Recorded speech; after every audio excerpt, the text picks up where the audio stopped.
Well, there certainly is a lot to do with Attack on Titan. The grim, dark anime about humanity barely surviving against the horrid monstrosities that are Titans has a surprising amount of history behind it. So let's talk about it here in this video. To clarify, we will be looking at the anime timeline, not the manga timeline.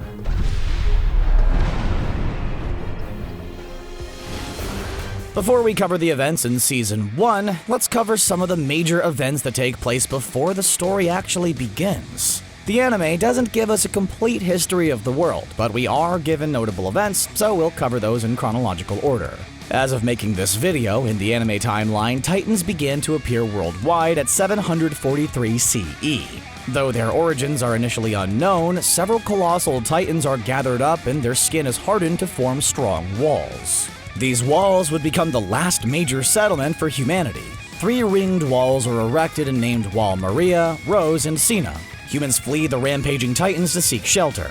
While most of the people inside the walls are from European descent, a small clan of people known only as the Orient make it inside the walls. They say the Orient, but we really know it's Japanese. We know. The year is 780 CE when a small orphan girl is found outside the walls. The leader of a cult called the Subjects of Ymir named the girl Ymir, after the ancient Ymir Fritz. There is more to say about this in the manga, but the anime has not gotten that far yet. The newly named Ymir is inducted into the cult and made into a figure of worship. In 784 CE, a miner tries to dig his way under the interior wall into Sina. However, in his digging, he discovers that after a point, the walls jut outwards. This stops his advance under the walls, and he reports his findings to a friend, and both men mysteriously disappear. A year later, the subjects of Ymir are discovered and taken into custody. After a humiliating trial and being paraded around the city and stoned nearly to death, the members were all taken to the outskirts and forcibly made into pure Titans. They were then released to roam the wilderness. The world of Attack on Titan would be pretty quiet for about 100 years. A rarity in this world, to be sure. Then in 830 CE, Grisha Jaeger gained notoriety for curing a nasty plague in Shiganshina district. 5 years later, both Eren and Mikasa would be born. Though they would not be brother and sister yet, our heroes arrive on planet Earth. Mikasa and Eren wouldn't meet until the year 844 CE, where Mikasa is abducted by bandits after her parents are murdered. The bandits are after Mikasa for being one of the last Japanese people on Earth, and is therefore very valuable. She's saved by Eren, who kills one of the bandits. Mikasa, in a fit of rage, kills the last bandit and saves Eren. Later, Mikasa is adopted by the Jaeger family. It took about 100 years to get here, but now we can begin with the events of Attack on Titan Season 1. The kids are all grown up and ready to take on anything that gets in their way. Or at least they think. To be fair, no one was expecting the events that took place in the year 845 CE. Who duggy?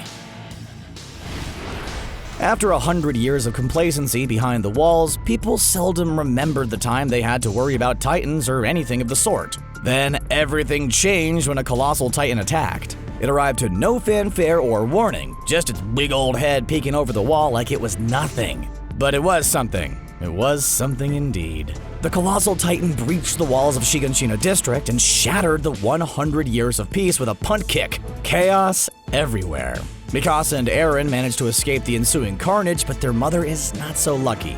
She is eaten by a Titan before Eren's eyes. After this, he seeks vengeance. Grisha manages to meet up with them, and he injects Eren with a serum. It wipes a part of his memory, but probably also gives him his Titan powers. 2 years after Wall Maria falls, the 104 Cadet Corps begins. During this time, Eren signs up in order to join the Scout Regiment. There he wishes to take the fight to the Titans and kill every last one of them. During this time, other events take place that wouldn't appear in Season 1. A notable event was during the 34th Exterior Scouting Mission. Ilsa Langner encounters an unusual Titan who's able to speak. She writes down her findings before being eaten. The 104th Cadet class graduates, and they graduate none too soon because in 850 CE, the colossal Titan appears again. For the first time in 5 years, Eren has his chance. He and his friends have their first battle against the Titans. And it goes okay? Bad news, Eren's eaten by a Titan. Feels bad, man. But it happens more often than you think. Good news, he escapes from the Titan's stomach and emerges an entirely new being. A Titan! With these newfound and barely controlled powers, Eren helps edge out a win in repelling the Titans from Trost. Humanity's first victory against the Titans in over 100 years. In the week after Trost, more than a little bit happens. In rapid-fire succession, 2 Titans are captured and held for study. Eren's put on trial for being a Titan and is eventually given over to the Scout Regiment for custody. The 2 Titans that were captured are killed under mysterious circumstances, and 21 cadets join the Scout Regiment. It is soon time for the 57th Exterior Scouting Mission, and it is soon cut short by a new challenger, the female Titan. Eren tries to fight the female Titan, but she's defeated and soon captured. However, Eren is soon saved by Mikasa and Levi. Given what they know about the female Titan and the fighting style she possesses, it becomes clear the female Titan is Annie Leonhardt. The scouts try to discreetly capture Annie and question her, but that plan goes wrong when she transforms inside Walsina. Annie is eventually defeated and captured, but not before encasing herself in hard crystal to avoid questioning. Season 1 ends with Annie secure and the city in ruins. If you thought there would be any time to rest between seasons, you're mistaken. Season 2 picks up right as Season 1 ends, on the same day no doubt. While Annie was fighting Eren, another Titan was sighted within Wall Rose. A peculiar Titan was also spotted, what would be known as the Beast Titan. This Titan and others invading Wall Rose are spotted by Mika Zacharias. He goes to intercept them when Mika is crippled before being eaten by Titans. Nevertheless, the sighting is reported, and what happens next in Season 2 is measured in mere hours. Yeah, lots gonna happen in just the span of a day. Just 11 hours after the sighting of the Beast Titan and the invasion, the Scout Regiment teams led by Gelgar and Nonaba are forced to rest for the night at Utgard Castle. Coney, Krista, Ymir, Raynor, and Bertold are trapped as Titans surround the tower. There, the teams make an unsettling discovery. It was determined that if deprived of sunlight, Titans become comatose and cease function. However, the gang at the castle find themselves under siege by Titans and have to survive the night. 16 hours after the sighting, Eren, Mikasa, and the rest arrive in Amrik District, where they learn of Historia Rhys, someone who's crucial to finding out the secrets of the walls. But who is Historia? Well, that would be Krista. Yeah, we told you that would be important later. So the race is on to save the teams at Castle Utgard before they are devoured by Titans. The Beast Titan doesn't make it easy for them, however, killing 2 of the veterans at the castle and continuing on towards Wall Maria. It's here where Ymir is forced to turn into a Titan in order to save the party. We learn of Ymir's backstory and how important it was to her that she protected Krista.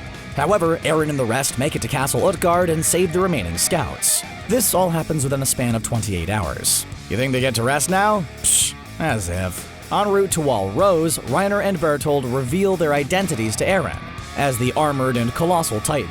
They transform and a fight breaks out where Ymir and Eren are captured and taken to the forest of giant trees. As one rescue mission ends, another begins. Erwin meets up with the rest of the scouts to launch a rescue mission to save Ymir and Eren.